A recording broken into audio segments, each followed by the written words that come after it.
I'm so impressed with the turnout here today. This is just absolutely fantastic and exciting. And it is an exciting time for content. I am not neutral about content. Very much not neutral. So what I wanted to do today is talk a little bit about the opportunities around content. Information architecture and content go hand in hand. In large part, design, of course, is a big part of that as well. Many of you might wonder why content keeps up messing up your designs, why content creates such chaos. Many of you might even care about content. You're interested in learning more about how to get your clients or your employers to take a more effective approach to content. So we are living in a really interesting era, kind of a crazy, interesting time for business that is very much relationship-centric. So business today is digital, and business today, more and more, is becoming dependent on things like subscription-based relationships, which of course makes long-term relationships with customers critical to being successful at business. It is kind of a new thing, and adjusting to that change is challenging for a lot of businesses and organizations. And it's a big reason why more than half of the Fortune 500 have actually disappeared since the year 2000. So there are a lot of implications for this, a lot of implications. And what I want to focus in on today is one. So let's take a look at digital disruptors and digital evolvers. Who has managed to win in this crazy time for business? So, of course, you have the disruptors who started their business really focused on digital, really focused on subscription, and transformed industries as a result, as you can see on the top here. And then, of course, you have those who have managed to adapt and thrive because they have changed their approach to business. They've found a way to go digital, to go more subscription, or they've acquired businesses that were starting to be disruptors and used what they had developed and innovated to help them make the transition to digital. Now, you might wonder what this has to do with content.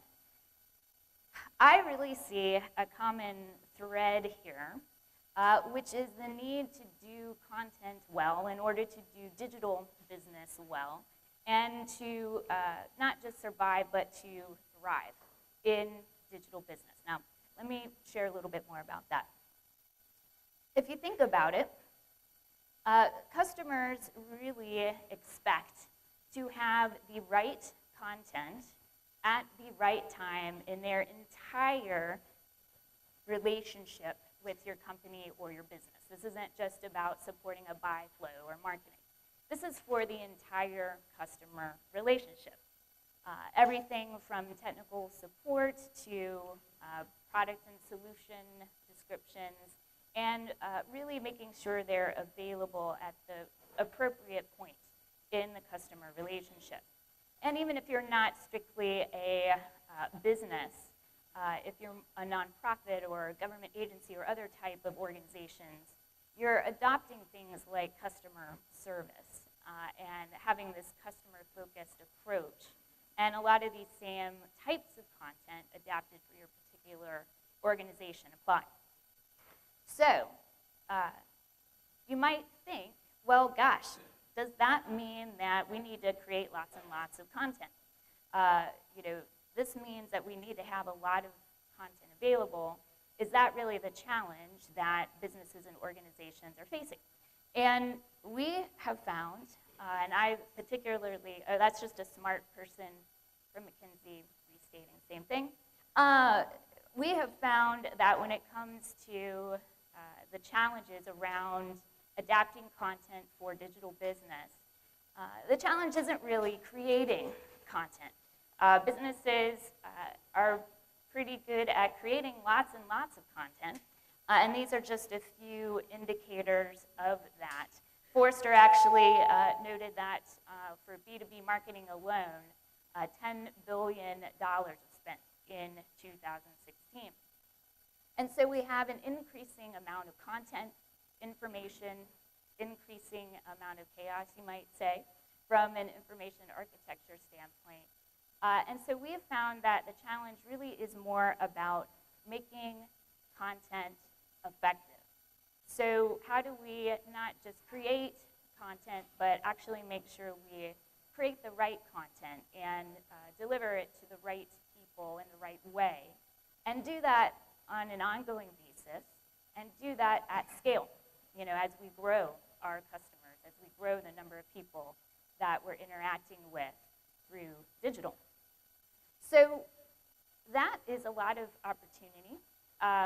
opportunity for you, everyone here today, whether you want to do this kind of work yourself or you interact with people who care about or create or are responsible for content in some way. So I wanted to highlight just 3 areas where I see the most opportunity and where we need to make a shift from the old way of doing content to a new way. I don't claim to have all the how figured out as far as how we get to where we need to go. That's why we need smart people like you to really put your brains together and help figure this out. So those 3 areas. 1, content strategy. Now, in the old world, there was not really content strategy, or there might have been some strategy and planning around a particular campaign or a particular type of communication, but not really a strategy for the business or organization. And so you experience things like content being created in silos that conflicts with each other, having too much content about one topic or one area and not enough, maybe a complete gap in another area, just a few of those symptoms. In the new world, we really need to think bigger about content. We really need to have integrated content strategy that really aligns with the customer experience, the customer journey, and also aligns with the goals of business. And we really can't take advantage of cool stuff like natural language generation and chat bots and all of this cool stuff that we can do now with content if we don't have this kind of foundation in place. So just a few examples of what things need to start looking like in the new world of digital business and content. Another area, content analytics and intelligence. So I'm really surprised at how many companies and organizations I come across today where the people involved in content, the content teams, are really siloed from data and from the kind of intelligence that's going to help them make better decisions about content that can really help their strategy and so on. Still find this even today.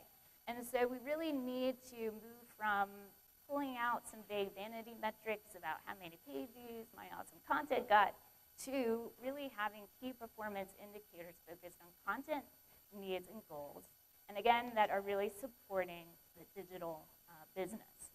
So a lot of opportunity here. We've done a lot of good thinking in this area, but we need more people to help really think about this and bring it up when you see it as a gap. And then finally, just wanted to call out content empowerment. So in the old world, there's a lot of focus on copywriting. Copywriting is critical, but that's not all that there is to content. And you had situations where anyone who could write a little bit was then given the power to create content.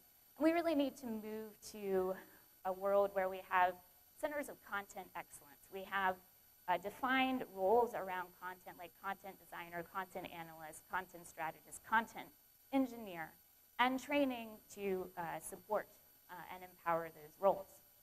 So think about that, the new world of digital business and content.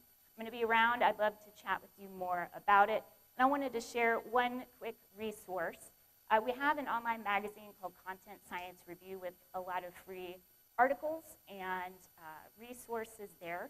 We share our own thought leadership as well as talk with leading organizations around the world about what they're doing in the content space. So I'm out of time. Thank you, everyone.